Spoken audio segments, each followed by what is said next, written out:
atas itu Rasul itu asbabun nuzulipun. Asbabun nuzul sebab turune ayat. Sebab turune surat Al-Ikhlas niku Rasul niku ditanya oleh tiyang napa niku kafir Quraisy itu manggone berarti tambah Mekah. Nah niku ditanya, "Ya Muhammad, sebutno ciri-cirine Tuhanmu." Dados tiyang kafir niku pengen ngertos ciri-cirine napa niku tanda napa tentang Allah. Allah ki piye Tuhanmu? Nah, terus akhirnya turun ayat. Turun apa, Bu? Ayat. Nah, turun ayat.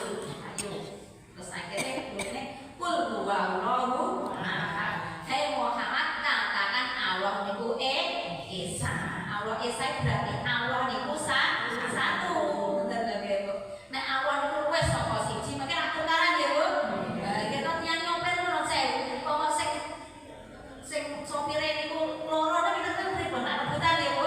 Nah, stop pengen ngalos, stop pengen ngidur, bingung. Lah niku logikane ngoten. Makane dunia ini yang kuasai Allah. Allah satu tunggal. Nah, makanya Allah wonten kalih, apa wonten tiga, bingung ta nggih? Nah, makanya Allah namung satu, Esa.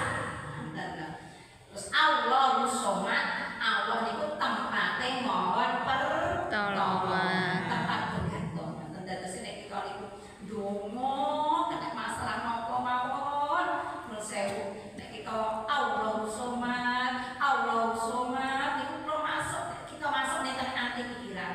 Insyaallah datang pertolonganipun Gusti Allah. Allahu Somad, Allah tempat kita bergantung, tempat kita mohon pertolongan saking sedaya masalah. Nuwun sewu, kinten terus sedayanya ada masalah apa mboten, Bu? Ada, cilik Bu gede niku mesti gadah masalah keluarga, ibu, masalah anak, masalah istri, suami, masalah tiang sepuh, kerjaan, tangga, sedaya. Nah niku nggih wonten masalah. Lah sedaya masalah niku nyuwun pitulungan dumateng Gusti Allah. As-Somad. Lam yalid wa lam yulad. Gusti Allah niku ora duwe anak, ya ora dilahirne. Ngoten nggih. Ngoten. Dadi lam yalid wa lam yulad. Wa lam yakul lahu kufuwan ahad. Allah ki ora padha karo makhluk liya.